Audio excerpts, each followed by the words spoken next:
As my kids grow up, I find myself pausing and thinking, I wonder what I was thinking when I was their age. I wonder what it was like for me to look ahead to being an adult.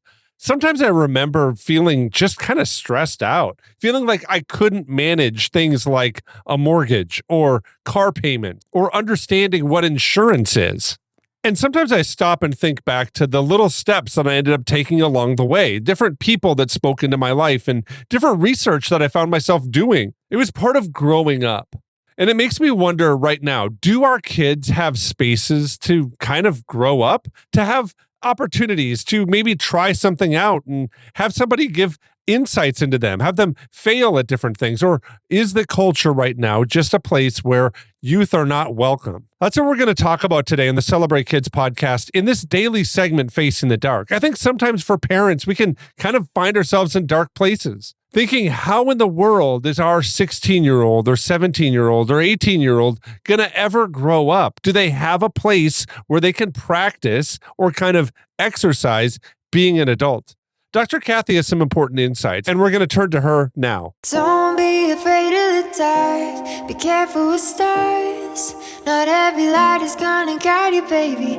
Not every light is gonna guide you. So, Dr. Kathy, Victor Rios from the MacArthur Foundation, he's a professor at the University of California in Santa Barbara. He has said recently, quote, "The mall is a central component of what I call the youth control complex. Youth are seen in stores as either suspects or too poor to be treated with proper customer service, even when they have money. The mall is where teenagers go to display their youthfulness and their energy, to look for potential romantic partners and to show off their style," Rios says.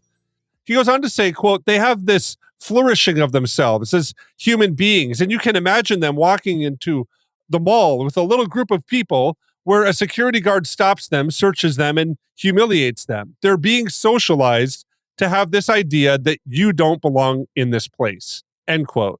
So, Dr. Kathy, I have to tell you, I read this piece and it kind of spurred something up in me. I kind of agreed with it. I think that there's few places in society right now where teenagers can kind of exercise what it means to kind of be adults, or what it means to kind of live who they are. What do you think about this piece and kind of what Rios says about malls and about even places where youth can just kind of be kids? Yeah, I like what you were just saying about where they can be kids, where they can just be kids. It's not just about practicing adulthood. I mean, although there is a place for that, certainly. I found this fascinating. I have vivid memories of time in malls, often with family. It wasn't as common because when I'm much older, it wasn't as common for me to necessarily hang out with my peer group there. But oh my goodness, the eye candy, the things that you could look at, the dreams that you would have. And again, hanging out often with my brother and my cousins, if not friends.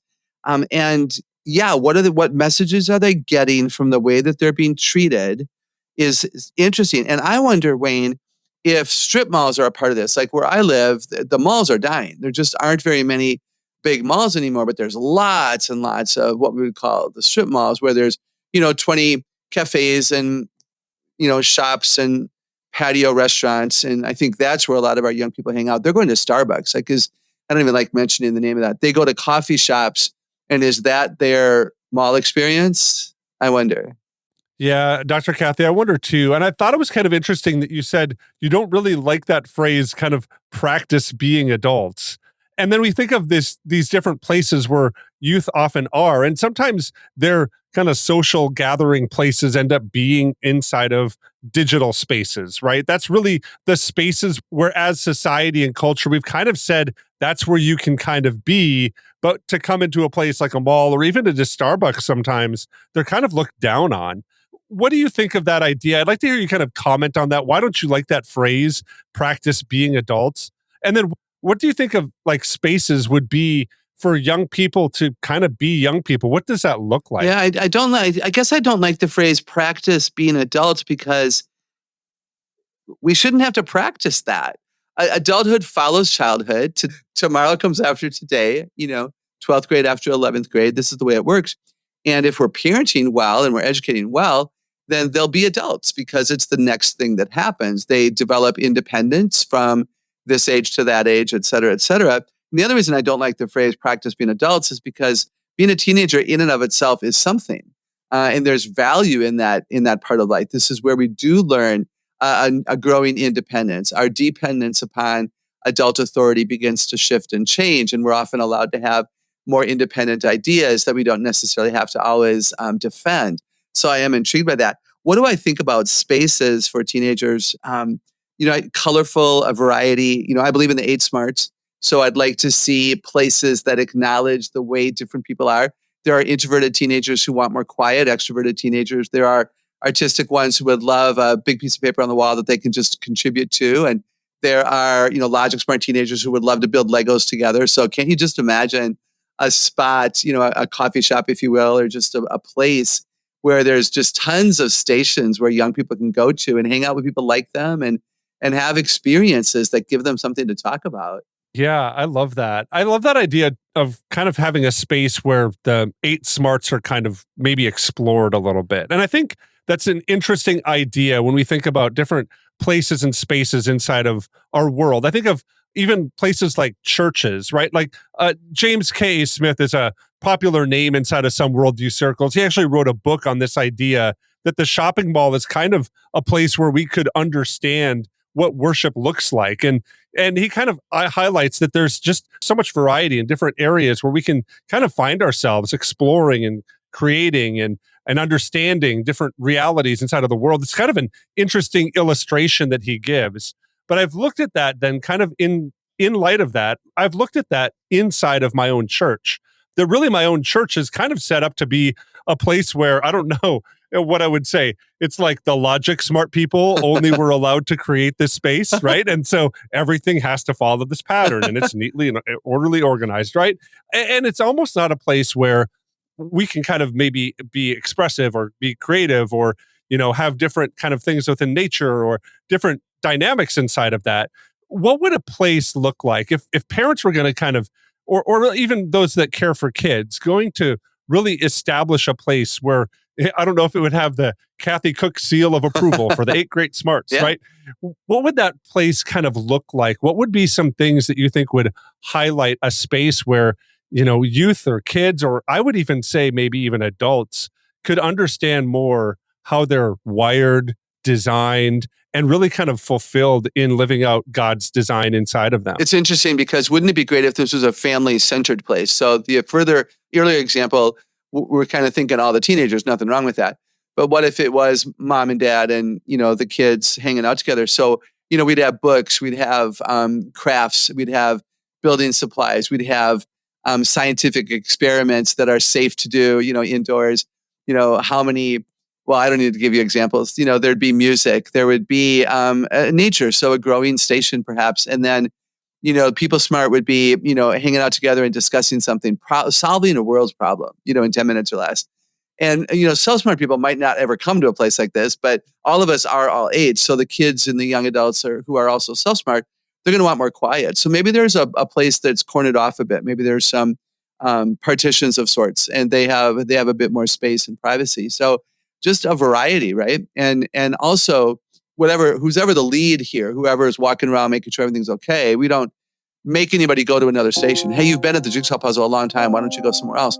No, not necessarily. Let that kid work the jigsaw puzzle for tonight, and maybe next week if he comes, he'll go to a different station. As Dr. Kathy was talking here, there's a preeminent Bible verse that kind of sticks out in my mind. I really mean to use that word, preeminent. It's not the most important verse on this topic, but I do think it has some groundwork that kind of sets up different verses in Scripture to guide young people. It comes out of 1 Timothy chapter 4, and I'm going to begin reading at verse 12. Don't let anyone look down on you because you're young, but set an example for the believers in speech and conduct, in love and faith and in purity. Until I come, devote yourself to the public reading of Scripture, to preaching and to teaching. Don't neglect your gift, which was given to you through prophecy, when the body of elders laid their hands on you. Be diligent in these matters. Give yourself wholly to them so that everyone may see your progress. Watch your life and doctrine closely. Preserve them, because if you do, you will save both yourself and your hearers. This passage inside of 1 Timothy is part of what Paul writes to Timothy. Paul, as somebody who is now kind of in many ways leading church movements in different parts of the world, is writing to a young pastor who is now commissioned by the Lord to care for the believers in a specific place. And Paul's encouragement to him is live it out. Go and be yourself. Be young. Be somebody that has energy. Live out your faith well by being an example for believers. It's an amazing passage when we really think of it. Paul's telling Timothy to go and kind of image yourself in this place and to be diligent in the matters that God set before you. What if we as parents took that posture? What if we told our kids, hey, go and be a kid, experience it, live it out, grow up, enjoy it, take these steps, be independent, try it out, and we will be cheering for you and guiding you and encouraging you the whole way. I think doing that is what Dr. Kathy is kind of talking about here today. And I think it's also something that cuts through darkness and uncertainty and fog that can cloud the minds of young people. Doing that, I think, really does celebrate kids. You know, on behalf of Dr. Kathy Cook, I'm so thankful that we got the opportunity to walk with you through this week here at Celebrate Kids in our daily podcast. I want to thank you for listening, and I'm really looking forward to seeing you here again on Monday.